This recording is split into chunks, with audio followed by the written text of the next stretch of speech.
गौरी पुत्र गणेश भगवान की जय। बोलिए सूर्य नारायण भगवान की जय। श्री शिवाय नमस्तुभ्यम। प्रिय भक्तजनों, आज हम इस वीडियो में रविवार व्रत की कथा सुनेंगे। तो आप सभी भक्तजन बड़ी ही श्रद्धा, ध्यान पूर्वक और प्रसन्नचित्त मन से इस कथा को पूरा अवश्य सुनिएगा। तो सभी प्रेम से बोलिए सूर्य नारायण भगवान की जय। एक समय की बात है, एक बार एक ब्राह्मण था। वह सूर्य देव का भक्त था। हर रोज नहाता और सूर्य भगवान की पूजा करता था। उसके पास आमदनी का कोई साधन नहीं था और जब वह घर जाता उसकी पत्नी उसे बार बार पैसे कमाने के लिए परेशान करती थी और अगर वह बाहर जाता तो अड़ोसी पड़ोसी उसे निकम्मा कहकर अपमानित करने लगे। तब एक दिन वह नहा धोकर सूर्य भगवान की पूजा की सामग्री लेकर जंगल में चला गया और वहां एक सूखे पीपल के पेड़ के नीचे बैठकर उसने सूर्य भगवान की पूजा की और कथा कही। और वहीं पीपल के पेड़ के पास एक सूखा हुआ तालाब भी था। उसमें थोड़ा सा ही पानी था और उसी पानी से लोटा भरकर उसने सूर्य भगवान को अर्घ दिया और पूजा का जल बहकर पीपल और सूखे हुए तालाब दोनों में चला गया और जल के जाते ही सूखा हुआ पीपल का पेड़ हरा भरा हो गया और सूखा हुआ तालाब साफ पानी से भर गया और उस जल में सूर्य भगवान दिखाई देने लगे और कहने लगे, ब्राह्मण मांग, तू क्या मांगता है? और जब ब्राह्मण ने सूर्य देव की आवाज सुनी तो वह घबरा गया और सोचने लगा कि इस पीपल में कोई भूत रहता है। तब हर रोज जब वह पूजा करता तभी आवाज आने लगी और यह सुनकर वे चिंतित होकर दुबला होने लगा। और ब्राह्मण की पत्नी कभी कभी उससे मिलने जंगल में जाती थी। एक दिन उसने अपने पति से पूछा, आप हर रोज दुबले क्यों होते जा रहे हैं? तब ब्राह्मण ने भूत वाली बात अपनी पत्नी को बताई। इस पर ब्राह्मणी बोली, आपके पूजा करने के बाद ही आवाज आती है ना? मुझे तो लगता है कि सूर्य भगवान स्वयं आते हैं और इस बार जब वह आवाज आए तो आप सब कुछ मांग लेना। तब ब्राह्मण बोला, मैं क्या मांगूं, कैसे मांगूं? तब ब्राह्मणी ने कहा कि इस बार वे कहें तो उनसे कहना, मेरे घर में अन्न धन लक्ष्मी की कभी कमी ना हो, 9 मंजिल का महल हो जो हाथी घोड़ों दास दासियों नौकर चाकरों से भरा हो, घर में किसी प्रकार की कोई कमी ना हो, बेटे पोतों बहुओं और बेटी जमाइयों से घर भरा हो, मेरी और मेरी ब्राह्मणी का स्वास्थ्य 12 बरस के बच्चे जैसा हो, सोने चांदी मोतियों से घर भरा हो। और तब अगले दिन जब सूरज भगवान बोले तो ब्राह्मण ने उसी तरह से मांग लिया। तब भगवान बोले, देखने में तो ब्राह्मण भोला सा दिखता था, लेकिन मांग तो बहुत लिया, लेकिन कोई बात नहीं, जा तेरे सब कुछ ऐसा ही हो जाएगा। और जब वह वापस आया तो उसकी टूटी झोपड़ी और बूढ़ी ब्राह्मणी बहुत कुछ नहीं था। उसकी जगह एक सुंदर सा महल खड़ा था जिसमें सजी धजी उसकी ब्राह्मणी खड़ी थी। तब ब्राह्मणी ने उसे देखते ही आवाज दी और बोली, आ जाओ, यह हमारा ही घर है।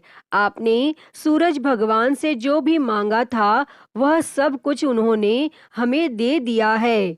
तब ब्राह्मण बोला कि हम इतने धन का क्या करेंगे? तो ब्राह्मणी बोली, धन से क्या नहीं होता, हमारी कन्याओं का विवाह करेंगे और ब्याही हुई कन्याओं के गौने करेंगे। और फिर उन्होंने जीमने के लिए ब्राह्मणों को बुलाया, पान और फूल देकर बुलावा भेजा। जिमाने के बाद सोने का टका दक्षिणा में दिया।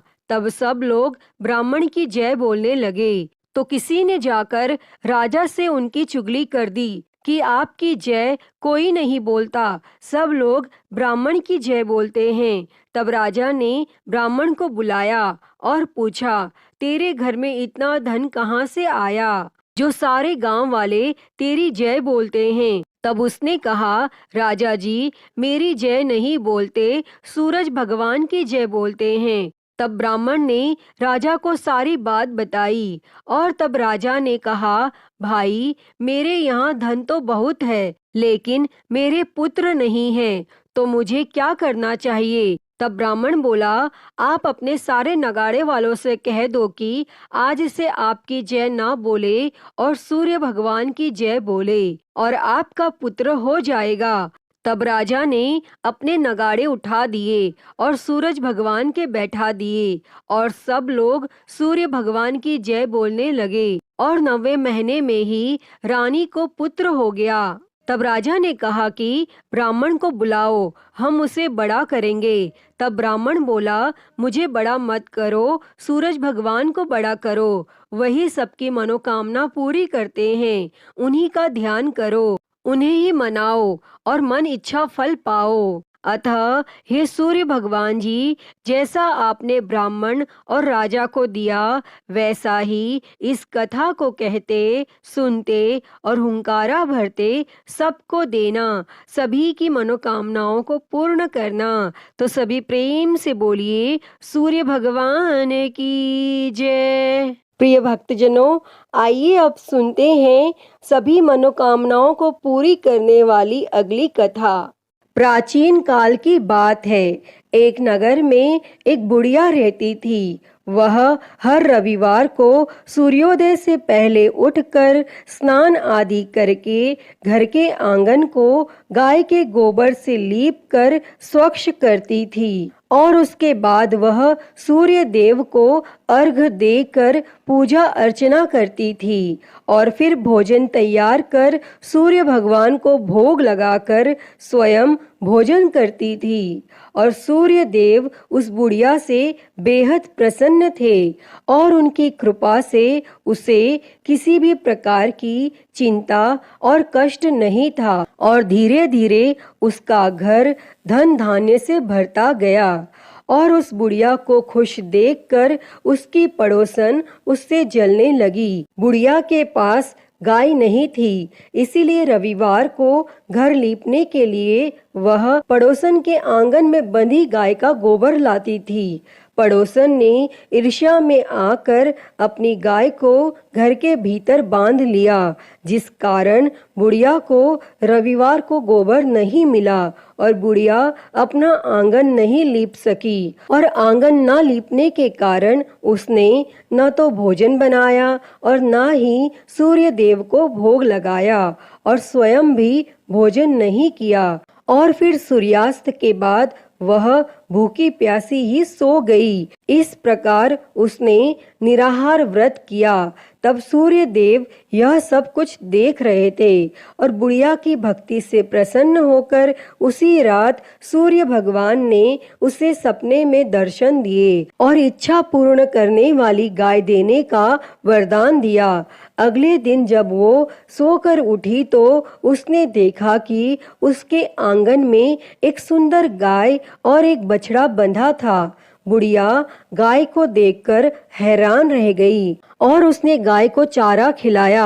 वहीं यह सब देखकर उसकी पड़ोसन और अधिक जलने लगी। जैसे ही गाय ने सोने का गोबर किया तो पड़ोसन की आंखें फटी की फटी रह गई और फिर पड़ोसन ने तुरंत सोने के गोबर को उठाया और अपने घर ले गई और अपनी गाय का गोबर वहां रख आई। कई दिनों तक बुढ़िया को सोने के गोबर के बारे में कुछ पता ही नहीं चला।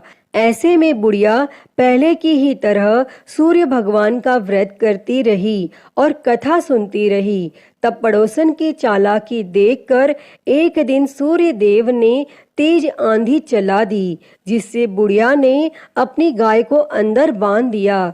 और अगले दिन जब बुढ़िया उठी तो उसने सोने का गोबर देखा।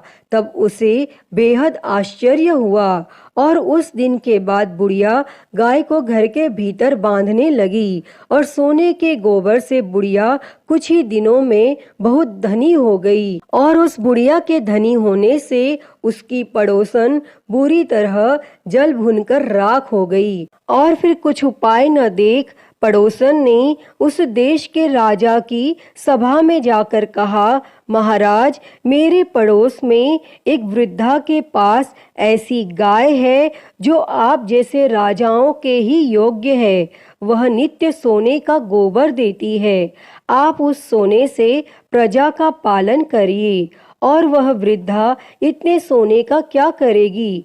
तब राजा ने यह बात सुनकर अपने दूतों को वृद्धा के घर से गाय लाने की आज्ञा दी। और वृद्धा प्रातः ईश्वर का भोग लगा भोजन ग्रहण करने ही जा रही थी कि राजा के दूत गाय खोलकर ले गए। और वह बुढ़िया काफी रोई चिल्लाई, किंतु उन दूतों के समक्ष कोई क्या कहता। और उस दिन उस बुढ़िया ने गाय के वियोग में भोजन भी नहीं खाया और रात भर रो रो कर सूर्य भगवान से गाय को पुनः पाने के लिए प्रार्थना करती रही। और वहां राजा गाय को देखकर बहुत प्रसन्न हुआ। लेकिन सुबह जैसे ही उठा, सारा महल गोबर से भरा दिखाई देने लगा। तब राजा यह देख घबरा गया और सूर्य देव ने रात्रि में राजा को स्वप्न में दर्शन देते हुए कहा कि हे राजा, गाय उस बुढ़िया को लौटाने में ही तेरा भला है। उसके रविवार के व्रत से प्रसन्न होकर मैंने उसे गाय दी थी। तब प्रातः होते ही राजा ने उस बुढ़िया को बुलाकर बहुत से धन के साथ सम्मान सहित गाय और बछड़ा लौटा दिया और उसकी पड़ोसन को बुलाकर उसे उचित दंड दिया। और इतना करने के बाद राजा के महल से गंदगी दूर हो गई। तब उसी दिन से राजा ने नगरवासियों को आदेश दिया कि राज्य की तथा अपनी समस्त मनोकामनाओं की पूर्ति के लिए रविवार का व्रत रखा करो। तब व्रत करने से नगर के लोग सुखी जीवन व्यतीत करने लगे। कोई भी बीमारी तथा प्रकृति का प्रकोप उस नगर पर नहीं होता था। सारी प्रजा सुख से रहने लगी। अतः हे सूर्य देव जी, जैसी कृपा आपने उस बुढ़िया पर की, वैसी ही कृपा इस कथा को कहते, सुनते और हुंकारा भरते सब पर करना। तो सभी प्रेम से बोलिए सूर्य भगवान की जय। तो प्रिय भक्तों, मैं उम्मीद करती हूँ कि आपको यह कथा पसंद आई होगी और अगर वीडियो अच्छी लगी हो तो इसे लाइक करें, ज़्यादा से ज़्यादा शेयर करें और कमेंट में सूर्य भगवान की जय लिखना ना भूलें। और हरिहर भक्ति चैनल को सब्सक्राइब कर नोटिफिकेशन बेल को ज़रूर ऑन कर लें। हर हर महादेव। धन्यवाद।